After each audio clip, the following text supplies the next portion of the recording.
საოცრად ხელგაშლილი პრეზიდენტის სააკაშვილი და ბიუჯეტის ფულის დანაშაულებრივი ხარჯვა.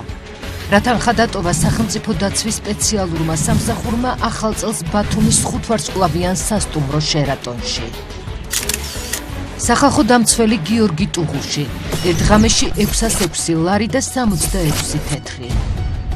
მე და ჩემი და ვიყავით ერთი ღამით, იყო ანდრეა ბოჩელის კონცერტი და წამოვედი თუ. ნამდვილად არ დაინტერესებული ვარ და ბიუჯეტის რომელი ხაზიდან გავიდა ეს თანხა იმდენ.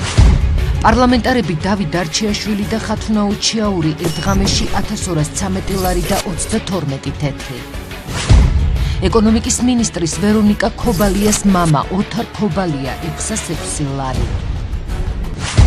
ბური ფერმერი ბენი ვანზილი 1621 ლარი. ვასილი გორბალი უკრაინის რადას დეპუტატი 2716 ლარი და 42 თეთრი.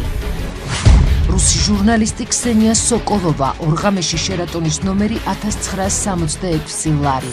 ჭამა 1004 ლარი. მინიბარი 203 ლარი. სხვა მომსახურება 372 ლარი. ჯამში 3544 ლარი. რატომ უხდის სასტუმროს ხარჯებს პრეზიდენტის მცველი მომღერალ სოფონ ნიჟარაძეს? რას ამბობთ? ეს არის სრული სიცრუე. ჩემ თანხას მე ჩემი პირადი თანხა დავამატე იმისთვის, რომ მეცხოვრა შერატონში. ისეთი ფურცელი შეიძლება გქონდეს ყველას, როდესაც არა კან ბეჭედი ან რაიმე დამადასტურებელი, ხო?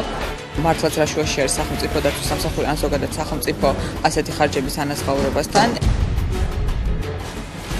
ელიტური ბიუროკრატიული კორუფცია, რაში იფლანგება გადამხდელების ფული, კვირის რეპორტაჟის ჟურნალისტური გამოძიების გაგრძელება.